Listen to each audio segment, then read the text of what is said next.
നിന്നെ വീണ്ടും കണ്ടതിൽ എനിക്ക് ഒരുപാട് സന്തോഷം തോന്നുന്നുണ്ട് ജനനി. നിനക്ക് വേണ്ടിയാ ഞാൻ ഇപ്പോഴും കാത്തിരിക്കും. ജനനിയെയും ഇന്ദ്രനെയും ആ ബിസിനസ് പാർട്ട്നേഴ്സായുള്ള കണ്ടുമുട്ടലായിരുന്നു അവരുടെ ജീവിതത്തിന്റെ പുതിയ തുടക്കം കുറിച്ചത്. ഞങ്ങൾ പോലും അറിയാതെ അവരുടെ ബന്ധം വളർന്നു. അത് വിവാഹത്തിൽ എത്തിച്ചേർന്നു. ഞങ്ങൾ അറിയാതെ തന്നെ അവർ കുടുംബമായി ജീവിക്കാനും തുടങ്ങി. പക്ഷെ ഇതെല്ലാം അവളുടെ മകനായ റിജിനോട് അവൾ തുറന്നു പറഞ്ഞിരുന്നു.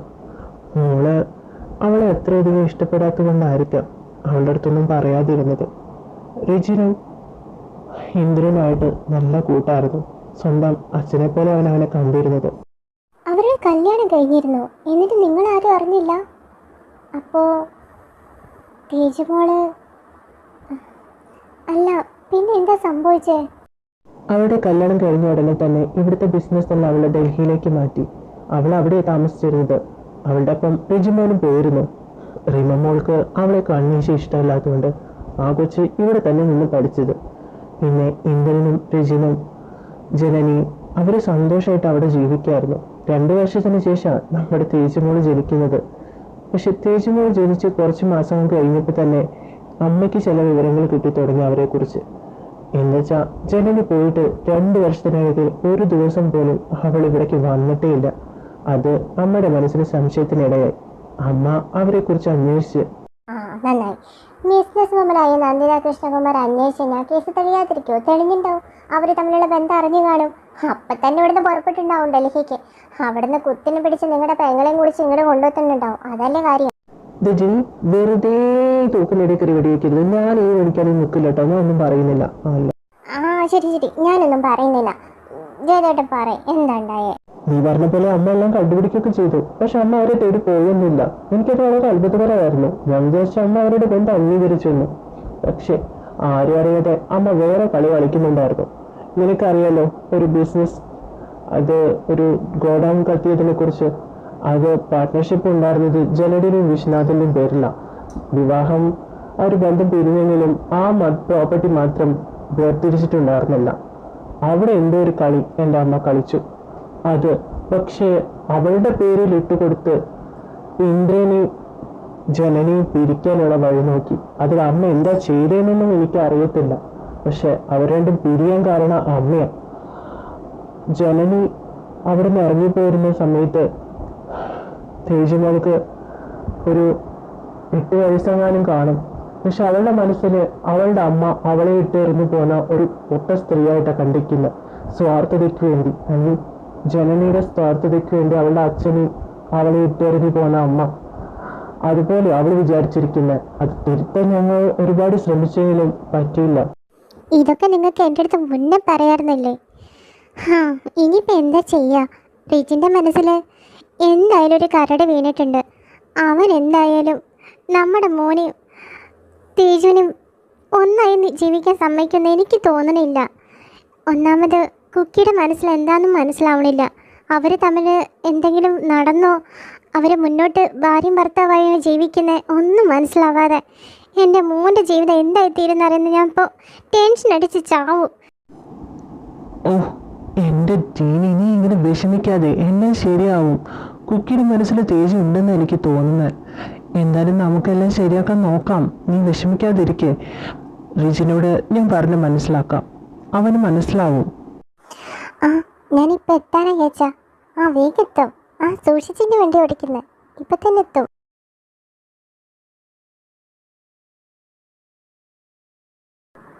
അച്ഛനിവിടെ കാണുന്നില്ലല്ലോ. അച്ഛൻ്റെ വാവ വന്നോ?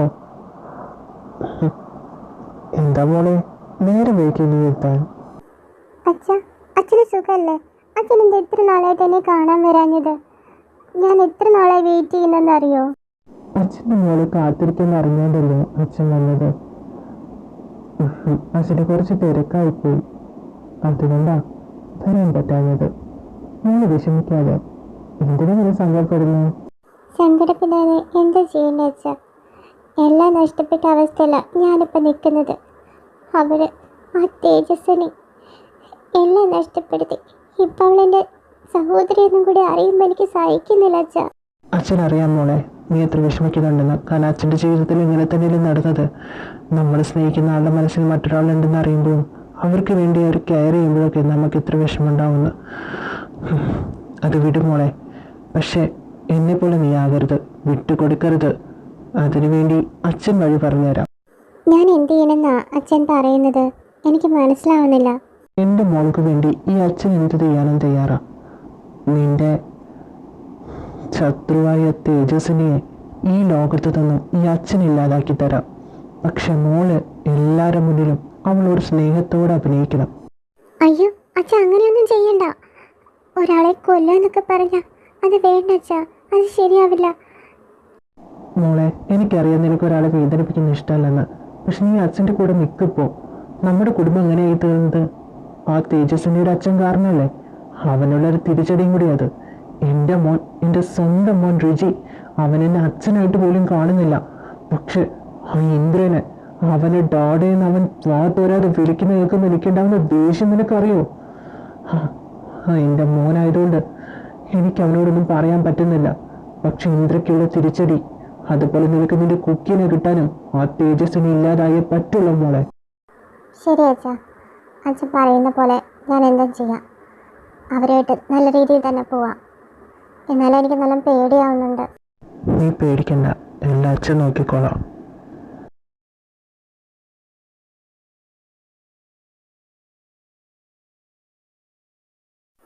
ഇങ്ങനെ വല്ല PSC എക്സാമിന് ഇരുന്ന് പഠിക്കുകയാണോ? എനിക്ക് ദേഷ്യം വരുന്നുണ്ട്.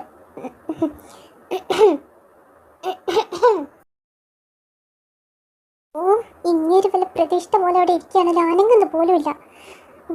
ഞാനിപ്പോൾ എങ്ങനെ ചോദിക്കാം? അന്ന് എന്തെങ്കിലും നടന്നു കാണോ? ഞാൻ എന്തിനാ വെള്ളം അടിച്ചേന്നാവോ? ഒന്നുകൂടി വിളിച്ചു നോക്കാം. എന്താ നിന്റെ പ്രശ്നം? നിന്റെ തൊണ്ടയ്ക്ക് വല്ല കുഴപ്പമുണ്ടെങ്കിൽ അതിനുള്ള മരുന്ന് കഴിക്കി. ഇവിടെ ഒന്ന് കുക്കിൽ കുറങ്ങി നിൽക്കാൻ നിൽക്കുന്നത് എനിക്ക് കോൺസെൻട്രേഷൻ കിട്ടുന്നില്ല. എനിക്ക് തൊണ്ടയ്ക്കുള്ള പ്രശ്നം എന്റെ തലയ്ക്കാ. അതൊന്നും ഇപ്പൊ പ്രത്യേകിച്ച് പറയേണ്ട ആവശ്യമില്ല, എല്ലാവർക്കും അറിയാവുന്ന കാര്യമല്ലേ. മര്യാദയ്ക്ക് അതിന്റെ ഡോക്ടറെ കണ്ട് മരുന്ന് കഴിക്കാൻ പറഞ്ഞാൽ നീ കേൾക്കുന്നില്ലല്ലോ. നീ വല്ല നെല്ലിക്കത്താളം വെച്ചുതരാം. നെല്ലിക്കത്താളം തിന്റെ? അയ്യോ വേണ്ട.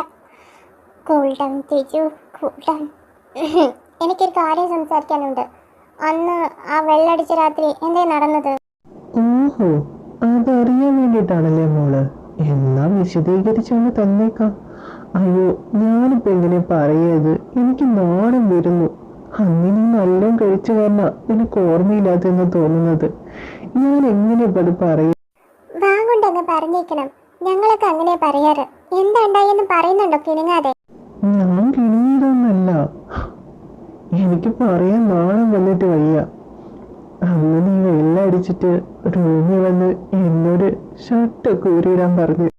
അനാവശ്യം പറയരുത്. ഞാൻ അങ്ങനെയൊന്നും പറയും ചെയ്യത്തൊന്നുമില്ല. നിങ്ങൾ ഓരോന്ന് സങ്കല്പിച്ച് പറയുന്നതാ. അങ്ങനെയൊന്നും നടന്നിട്ടില്ല, എനിക്ക് ഉറപ്പാ. വെറുതെ ആവശ്യമില്ലാത്ത പറഞ്ഞാലുണ്ടല്ലോ. നീ പിന്നെ എന്നെ ചാടിക്കതിക്കുന്നത്? ഇത്ര നേരം നീയല്ലേ ചോദിച്ചുകൊണ്ടിരുന്ന എന്താ നടന്നത് ഞാൻ വിശദീകരിച്ച് പറയാൻ നിൽക്കുമ്പോ നിനക്കത് കേൾക്കാനും വയ്യേ? നിനക്ക് ഉറപ്പൊന്നും നടന്നില്ല എന്നുള്ളത്? നടന്നത് എന്താന്ന് പറഞ്ഞേരനെക്കാട്ടും ചെയ്ത് കാണിച്ചുതരാം. എന്താ ഉണ്ടായെന്ന് നിനക്ക് അറിയണ്ട? പക്ഷെ ഞാൻ അറിയിച്ചു തരും.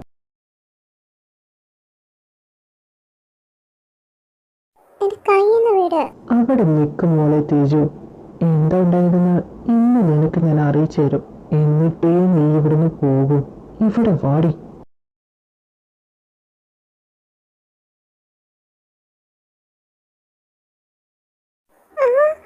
ശരിക്കും ഇതാണ് നടന്നത്? ഇതൊക്കെ തന്നെ നടന്നത്. ഇനി കുറച്ചുകൂടി നടന്നിട്ടുണ്ട്. അയ്യേ, എന്റെ മാനം പോയി. എന്തോ അമ്മ വിളിക്കുന്നുണ്ട്. അപ്പോ ഞാനങ്ങ് പോട്ടെ. ഇനി താഴെ ചെന്നില്ലെങ്കിൽ ചോദിക്കാം എന്താന്ന്. അമ്മ വിളിച്ചെന്നോ? എന്റെ ജീവിതം ഞാൻ അടിച്ചു പോയെന്ന് എനിക്ക് തോന്നുന്നുണ്ടോ? അല്ല, അമ്മ വിളിച്ചൊന്നും ഞാൻ കേട്ടില്ലല്ലോ. അല്ല, ഞാൻ മുഴുവനായിട്ട് ചെയ്യട്ടെയോ? എന്താ ചെയ്യുന്ന എനിക്ക് അറിയണ്ടേ? അറിയണ്ട, അറിഞ്ഞെടുത്തോളം മതി. ഞാൻ പോവാണേ.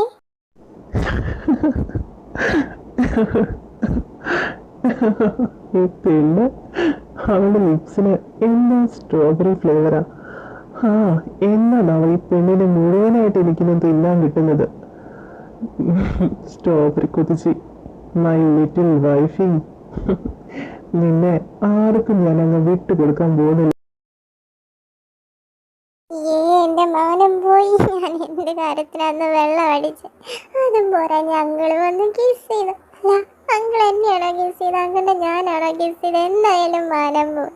അല്ല, അങ്ങനെ എന്റെ കെട്ടിയവനല്ലേ, ഞാനെന്തിനാ എത്രയും ടെൻഷൻ അടിക്കുന്നത്? അയ്യേ, എന്നാലും ചേച്ചേ വെള്ളം അടിച്ച് വിളക്കി വെക്കാനല്ലാതെ. അല്ല, ഇപ്പൊ എന്തിനാ എന്നെ കിസ് ചെയ്തേ? എന്നാലും അത് നല്ല sweet and little cute kiss ആയിട്ടുണ്ട്.